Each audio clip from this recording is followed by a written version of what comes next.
C'est parti pour le bilan de mes 90 derniers jours à apprendre le japonais. On va voir la répartition de mon temps, le matériel que j'ai utilisé pour l'immersion, à savoir les médias et les outils, les logiciels, ainsi que les techniques que j'ai employées. Et à la fin, on fera un petit bilan des choses à apprendre de ces 90 derniers jours. 90 jours, 385 heures, semaine la plus basse 23 heures, semaine la plus haute 35 heures.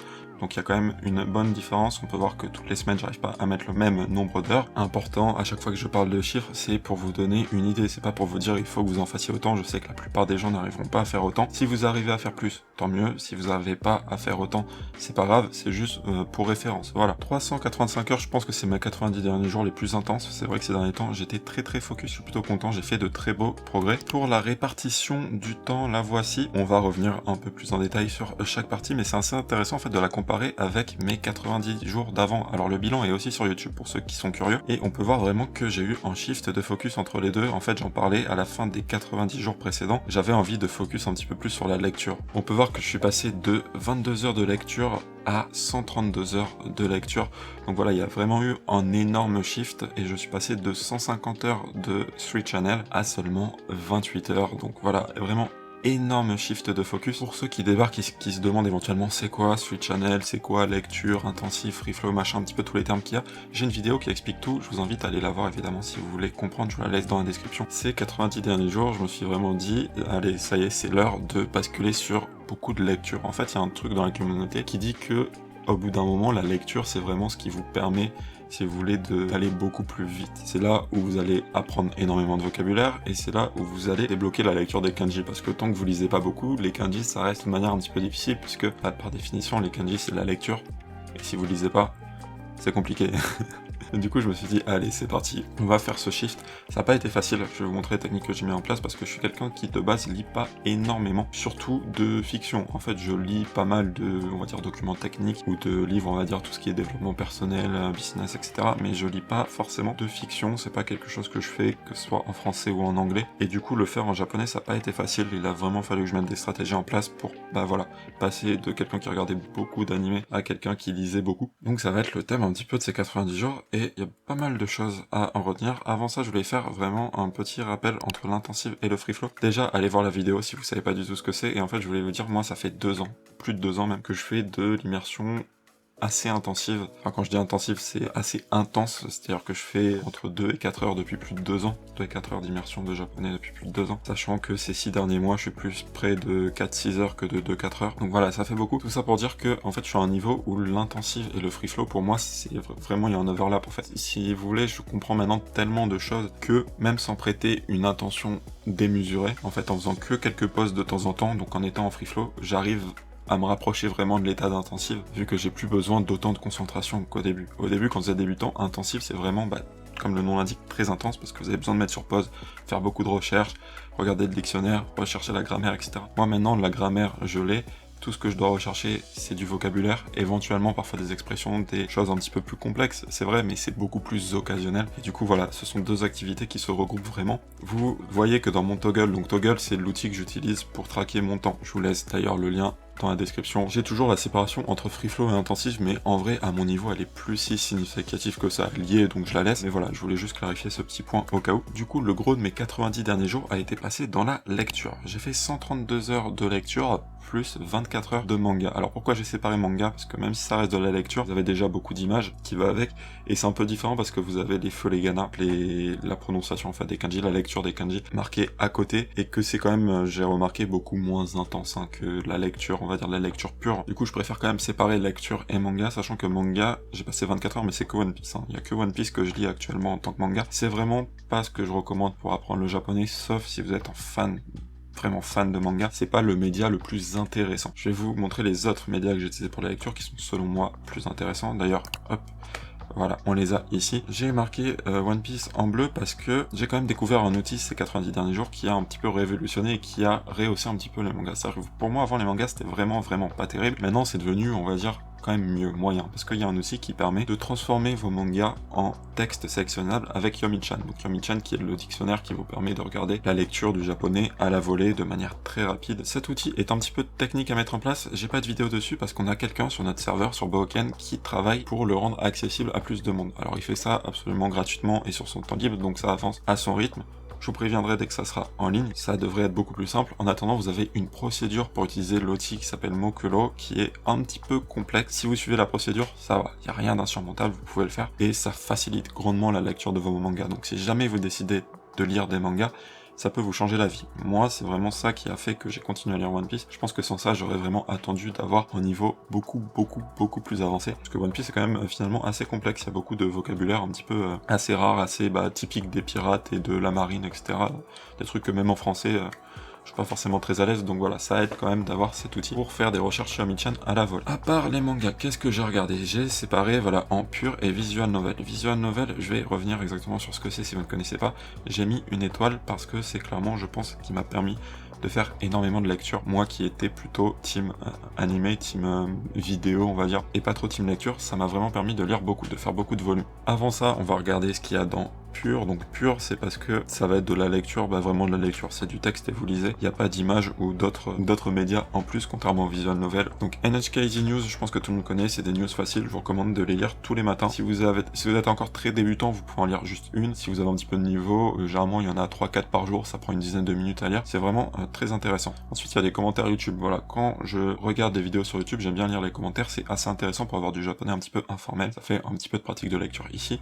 Ensuite, il y a des comptes. Je vous ai partagé un site sur lequel il y a plein de comptes pour enfants japonais qui sont vraiment super quand on apprend le japonais. En plus, il y a l'audio, donc possibilité de jouer l'audio derrière si vous voulez. C'est vraiment top. Pareil, je vous laisse le lien dans la description. Dictionnaire, c'est tout simplement de la lecture de définition. Alors je sais que ça peut paraître bizarre, j'en ai déjà parlé dans la vidéo d'avant. C'est quelque chose qui est vraiment bien pour améliorer votre compréhension du japonais et du paradigme japonais, en fait, de voir comment les japonais définissent leurs propres mots. Ensuite, j'ai lu pas mal un site que, alors je crois que c'est Itsupela qui l'a partagé, c'est quelqu'un qui l'a partagé sur notre Discord, sur Boken. D'ailleurs, si vous voulez rejoindre le Discord Boken, qui est un Discord d'apprenants du japonais, vous avez les informations dans la description pour le faire. Et c'est un site, en fait, ça, Grey, alors je sais pas trop comment ça se prononce du coup, .jp, qui récupère des histoires sur internet, donc qui repère sur Twitter, sur YouTube, etc.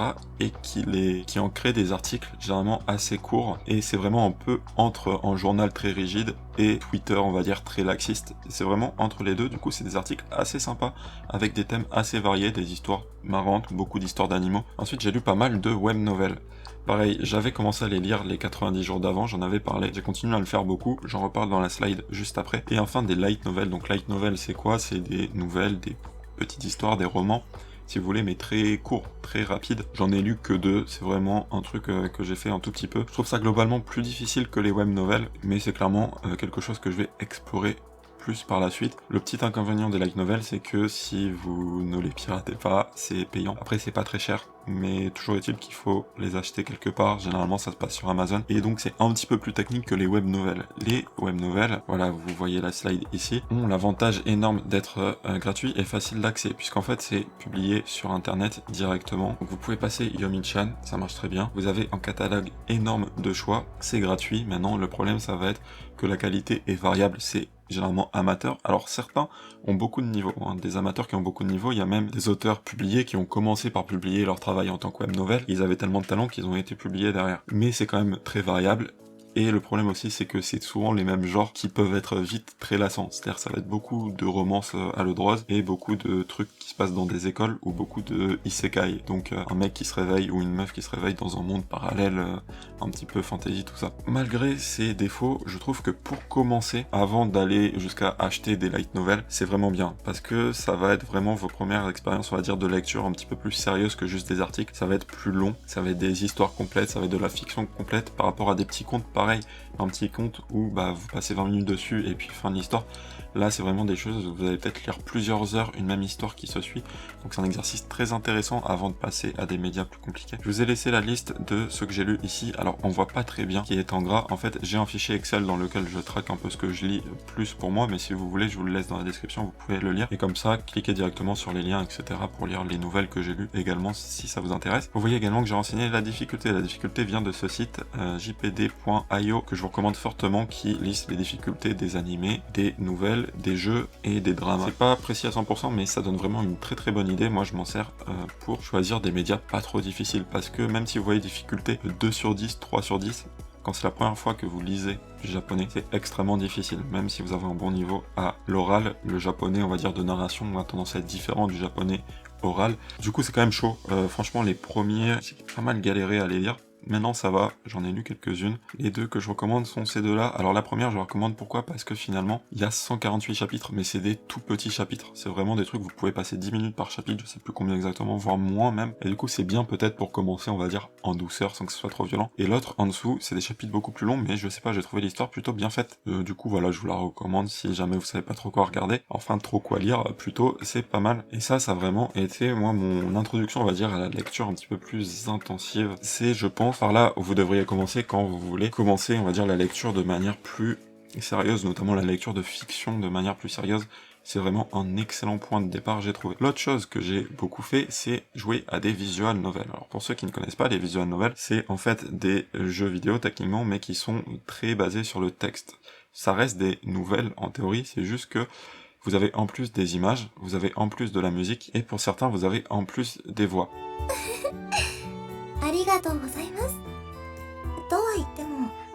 Ça a l'avantage d'être extrêmement engageant, souvent bien plus engageant que des nouvelles avec que du texte. Alors ça va beaucoup dépendre de votre personnalité, mais si comme moi vous avez une personnalité où vous regardez de base beaucoup d'animés, etc., vous avez tendance à être stimulé par tout ce qui est les stimuli justement visuels, ça aide énormément. Et le fait qu'il y a des voix aussi, c'est un très bon point. Alors, pour le sujet des voix, en fait, les visual novels, c'est un petit peu particulier. Ils n'ont pas tous des voix. Vous voyez là, sur la slide, je vous ai mis ceux qui ont des voix. Et généralement, il n'y a pas une voix, en fait, sur tout. En fait, vous voyez que parfois j'ai mis oui, parfois j'ai mis non. Donc non, il n'y a pas du tout de voix. Oui, c'est qu'il y a que des voix. C'est que généralement, c'est des visual novels que avec des dialogues. Que parfois j'ai mis fille, parce que ça, c'est une caractéristique aussi des certains visual novels qui sont destinés généralement pour les hommes. C'est qu'en fait tous les personnages masculins n'auront pas de voix, mais les personnages féminins auront des voix. Autre chose commune, c'est que tous les dialogues ont des voix, mais qu'il y a beaucoup de narration, donc sans voix. Ça c'est très puissant parce qu'en fait ça vous alterne les phases où c'est parlé, donc vous avez et le texte et l'audio, ça c'est très bon, et les phases où c'est que du texte, donc ça vous force quand même à lire, ça vous force à essayer vraiment de décortiquer ce que vous voyez. C'est très engageant. Autre chose que j'ai mis, c'est Shujinko Igai, c'est le héros. En dehors du héros, ça c'est quelque chose aussi d'assez typique, c'est-à-dire que tous les personnages ont des voix, sauf la narration et sauf le héros principal qui, même quand il parle, en fait, vous n'avez pas la voix, vous devez lire. Le fait qu'il y ait autant de stimuli, ça rend vraiment la lecture plus engageante. C'est vraiment grâce à ça que j'ai pu mettre pas mal de volume. Vous pouvez voir tout ça, j'y ai joué. Attention, dans les points négatifs, j'ai mis payant avec une étoile, parce qu'ils sont pas tous payants. Certains sont gratuits, je vous ai mis ceux qui sont gratuits, ceux qui sont payants. Après avoir testé pas mal de visual novels gratuits, je peux clairement vous dire que je les recommande pas particulièrement. En fait, vous voyez vraiment la différence. Quand c'est gratuit, généralement déjà il y aura pas de voix. Et la qualité, que ce soit des dessins, que ce soit de l'histoire, vous voyez vraiment que généralement c'est amateur. Ça peut être bien pour tester, mais globalement, si vous voulez quelque chose d'engageant, il va falloir voir du côté payant. Les prix varient, vous pouvez toujours faire un tour sur certains sites, si vous voyez ce que je veux dire, et vous pouvez les trouver. Sinon, celui que je vous recommande, peut-être pour faire un test, Tsuyuchiru Letters, je sais plus quoi, Lettara.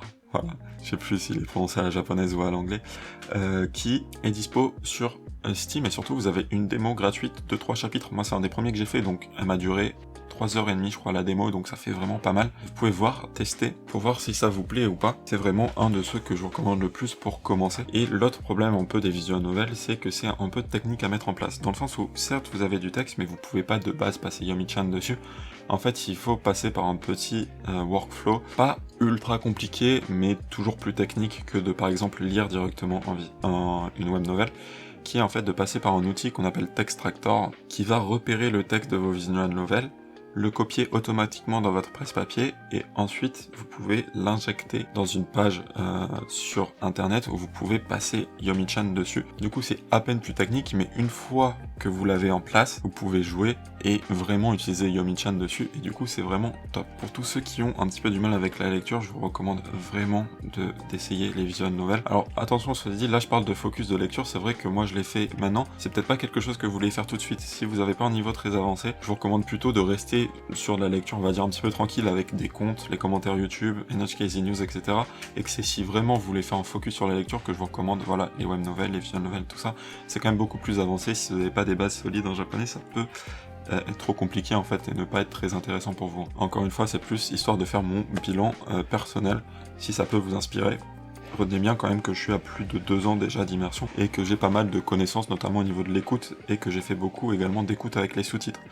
Avant ça, avant de faire cette transition vers de la lecture assez intensive. Autre chose que j'ai énormément fait, c'est de l'écoute avec 130 heures d'écoute, donc 34%, à peu près autant que de la lecture. C'est assez important quand vous faites beaucoup de lecture de balancer avec beaucoup d'écoute, parce que vous avez toujours le risque en fait de laisser votre oreille se dégrader au profit de la lecture et de devenir assez mauvais en fait pour subvocaliser. Donc en fait quand vous lisez, techniquement vous imaginez les sons dans votre tête en fait. Il y a même des études qui montrent que vous engagez légèrement vos cordes vocales, et du coup c'est important de faire de l'écoute pour ne pas imaginer incorrectement les sons de la langue, conserver quand même cet aspect, et même je trouve que écouter beaucoup aide à lire beaucoup plus vite. Parce que finalement, quand vous lisez, vous décryptez un message, et si forcément vous avez l'habitude d'entendre ce message avec un flow naturel, vous lirez beaucoup plus vite, et vous arriverez beaucoup plus facilement à séparer les différents mots, les différentes expressions, etc. Donc voilà, c'est important de bien balancer, essayez de au moins faire 30% d'écoute sans sous-titres, c'est assez important pour votre oreille.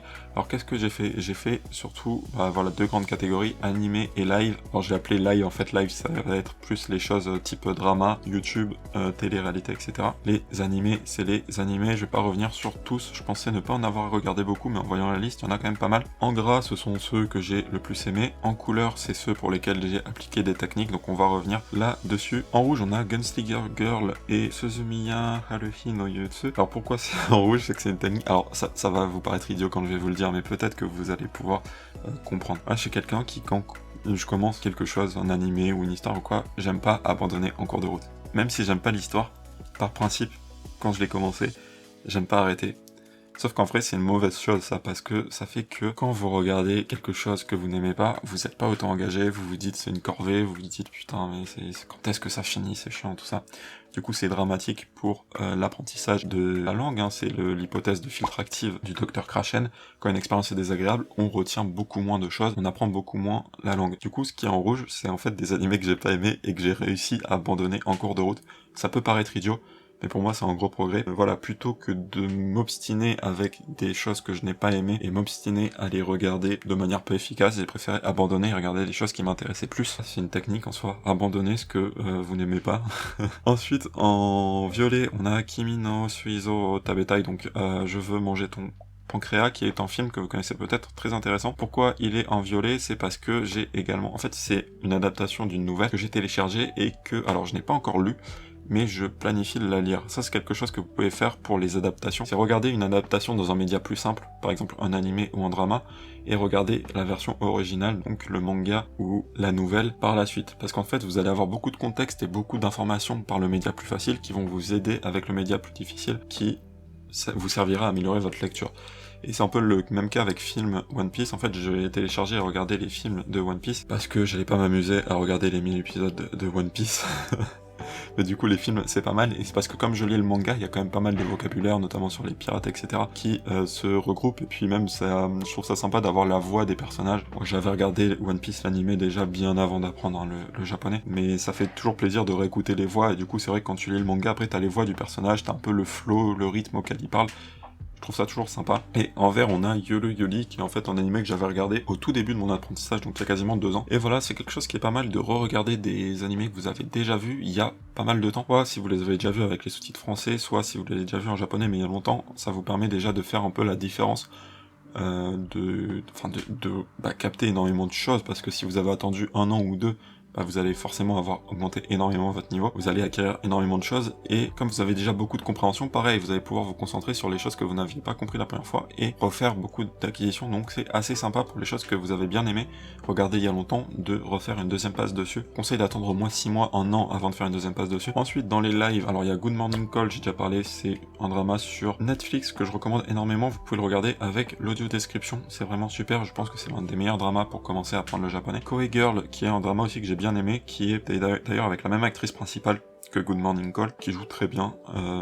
C'est une histoire sur les seiyuu, donc voilà, si vous aimez bien les animés, tout ça en plus, vous devrez bien aimer. J'ai pas mal, c'était un petit drama mais très très sympa. Ensuite il y a eu voilà, d'autres dramas ou des films. Interview YouTube, alors pourquoi je l'ai mis comme ça, c'est parce que récemment, sur la fin de mes 90 derniers jours, je commence à faire une transition vers, ou plutôt à préparer une transition vers une phase d'output. C'est-à-dire que pour le moment, vous avez pu voir avec mes chiffres, je fais quasiment que de l'input. C'est-à-dire que je pratique très peu le japonais, moi-même l'expression, je pratique surtout la compréhension. J'ai envie de transitionner vers une phase où je pratique la production, notamment parce que j'ai l'espoir que les frontières ouvrent bientôt, craser les doigts. Donc j'aimerais bien bientôt aller au Japon, et je me dis quand même j'aimerais bien le parler. C'est quand j'y arrive, c'est bien de le comprendre, mais c'est bien aussi de le parler. Et pour ça, écouter des interviews, c'est pas mal parce que, on va dire que le japonais parlé dans la vraie vie est quand même assez différent du japonais de la fiction. Alors, assez différent. C'est pas le jour et la nuit non plus, hein. Mais il y a des particularités, ça parle très vite, ça parle avec des raccourcis, et ça, il y a du vocabulaire un petit peu de la conversation de tous les jours que vous avez pas forcément énormément, même dans les slice of life. Du coup, c'est pas mal d'écouter des interviews. Je vous laisserai une chaîne avec plein de petites interviews d'1 minute. C'est pas mal, en fait. Vous mettez la playlist et ça s'enchaîne. Donc voilà, je fais pas mal d'écoutes d'interviews, là, ces derniers temps, auprès des vidéos YouTube, et Terrace House, qui est, je pense, l'un des meilleurs shows pour apprendre le japonais, voilà, un peu naturel, qui est en fait une télé-réalité, donc théoriquement sans script. Donc je dis théoriquement parce que bon, parfois, on sent un petit peu, voilà. Ça reste que c'est pas des acteurs professionnels et qui parlent de manière informelle, et du coup c'est bien et non trop scripté. Je pense que c'est scripté peut-être dans les choses à faire, mais les conversations du moins ne le sont pas. Du coup c'est très très intéressant. Ensuite, pour Anki,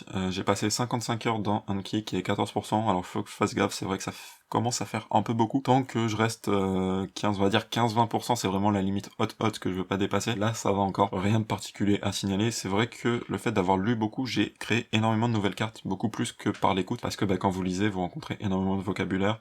En clic avec Yomi-chan, vous ajoutez la carte à votre deck. Très pratique. C'est vrai que j'ai ajouté énormément de cartes et que la lecture, ça vraiment augmente énormément votre vocabulaire. Bien plus, on va dire, que l'écoute, ou du moins de manière plus intense que l'écoute. Ensuite, Switch Channel. Donc Switch Channel, c'est quoi? Ça va être des dramas ou des animés avec des sous-titres. C'est ce que je faisais majoritairement si vous avez regardé mon bilan précédent. Là, je le fais beaucoup moins, je le fais toujours un petit peu. Pourquoi? Parce que ça me force à lire un peu plus vite. Ça peut être un peu bête, mais le fait d'avoir en fait les sous-titres qui passent automatiquement avec l'audio en même temps, ça me force à lire à la vitesse réelle, et je trouve que ça reste un bon exercice. Je le fais beaucoup moins parce que je me concentre sur la lecture pure ou sur l'écoute pure, mais voilà, j'en fais toujours un petit peu. Alors qu'est-ce que j'ai fait? J'ai fait Jujutsu Kaisen. En fait, je l'ai fait en Switch Channel parce qu'il était vraiment trop compliqué sans les sous-titres. Il y a beaucoup de jargon. Enfin, franchement, il était chaud. Il était au-dessus de mon niveau. Mais bon, je l'ai vu et j'ai pu quand même comprendre l'histoire grâce à ça. Donc c'était cool. Little Witch Academia et Natsume Yojin-Show. Voilà, je les regarde. En fait, j'essaie de regarder 1 ou 2 épisodes en free flow Switch Channel par jour pour avoir, voilà, un petit peu le meilleur des deux mondes, on va dire. Un petit peu d'écoute et un petit peu de lecture avec le rythme imposé par le rythme naturel. Switch Channel, c'est vraiment, je pense, la meilleure activité pour les débutants, mais même quand on est dans des niveaux plus développés, je trouve quand même que c'est utile pour compléter la lecture seule et l'écoute seule. On arrive à la conversation, donc vous pouvez voir 12 heures de conversation en 90 jours, mais c'est pas beaucoup. Sachant que là, ce bilan s'arrête un petit peu avant aujourd'hui. En vrai, ces derniers temps, j'en fais un petit peu plus, mais ça reste vraiment le petit de mon activité. Ce que je fais, c'est beaucoup de shadowing. Alors shadowing, je fais 2 activités de shadowing différentes, je me rappelle plus les noms. Je sais qu'il y a un nom particulier pour ce que je fais, mais je me rappelle plus. Parce qu'en fait, je vais écouter des phrases avec des sons qui s'enchaînent de manière vraiment pas facile. Donc ça va être des ça, c'était, mola, et le, des trucs comme ça, des plusieurs formes un petit peu compliquées pour nous à prononcer, à articuler, que j'écoute, j'essaye de répéter, j'enregistre avec Audacity et j'écoute mon enregistrement, et voilà, mon but c'est vraiment d'améliorer ces petites phrases, on va dire ces petits détails pour réussir à articuler le mieux possible. Et l'autre type de shadowing, ça va être du shadowing plus conventionnel, où en fait je mets une vidéo de quelqu'un dont je comprends quasiment à 100% le texte, et je répète en direct, en fait, ce qu'il dit, donc avec le moins de délai possible. Et ça sert à parler beaucoup, pareil, articuler, s'habituer à parler au flow naturel, C'est très fatigant comme exercice, mais ça a vraiment beaucoup de bénéfices, je trouve, même sur la compréhension. C'est ça qui est intéressant, c'est que le fait d'exercer votre expression améliore votre compréhension. Je sais pas s'il y a des études sur la question, c'est vrai que j'ai déjà lu dans des livres des gens qui mentionnaient ça, le rapport entre les deux, et c'est vrai que personnellement, je l'ai ressenti. Voilà, c'est quelque chose que vous pouvez explorer, faire un petit peu de shadowing.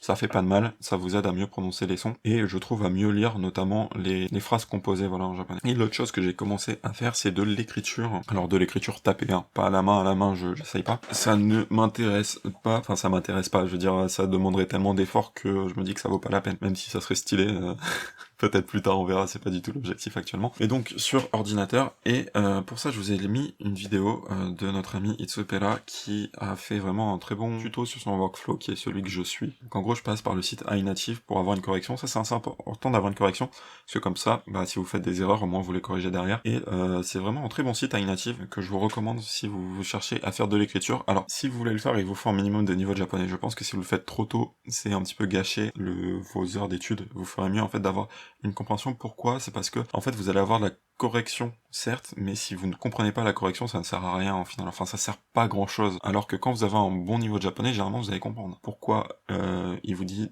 bah non, plutôt que d'utiliser cette phrase, tu devrais utiliser ça, plutôt que d'utiliser cette forme, tu devrais utiliser celle-là. C'est bien de savoir que, par exemple, à la place de tabetai, ça fait plus naturel de dire tabemacho, mais si vous comprenez pas pourquoi, c'est compliqué. Et les natifs, ils vont pas vous dire pourquoi, parce que même eux, ils ne savent pas forcément pourquoi. Mais c'est quelque chose, en fait, que vous allez débloquer avec l'instinct, et avec l'instinct, bah peut-être que sur le coup, vous avez écrit tabetai ou le tabemacho, mais quand on va dire non, non, là c'est tabemacho, vous allez dire, ah mais oui, c'est vrai, et vous allez pouvoir vous le noter et le modifier pour plus tard. Bref, c'est un exercice vraiment super que j'ai commencé à faire et que je vous recommande pareil si vous êtes un petit peu dans cette phase où vous voulez commencer l'expression. C'est vraiment quelque chose de super que je vais continuer à faire beaucoup là ces 90 prochains jours. Du coup, bilan de ces 90 derniers jours, lecture, le meilleur moyen d'acquérir beaucoup de vocabulaire, on va dire, rapidement. Je ne regrette pas d'avoir attendu. Ah ouais, certains peuvent se dire, putain mais t'as attendu quasiment 2 ans et demi avant de faire de la lecture intensive. Ouais, et franchement je le regrette pas parce que du coup, ma transition s'est faite très bien. Alors, je lisais quand même avant et j'avais fait beaucoup d'animés avec des sous-titres. C'est pas de la lecture intensive, mais ça reste une forme de lecture. J'étais familier avec les kanji, je faisais Anki, donc je voyais quand même le vocabulaire écrit, etc. C'est pas comme si du jour au lendemain j'avais commencé la lecture.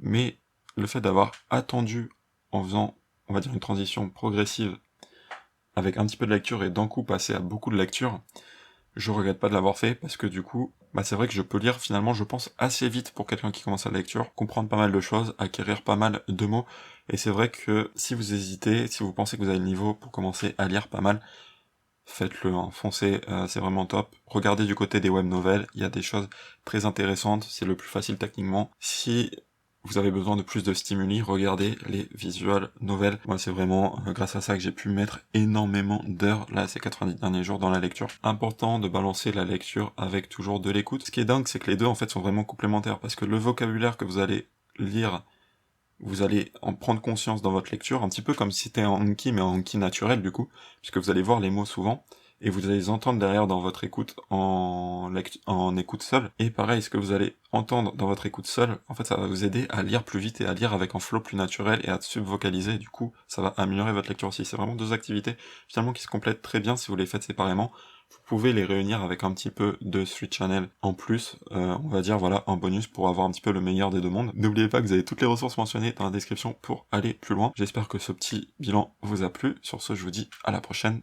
Tchuss!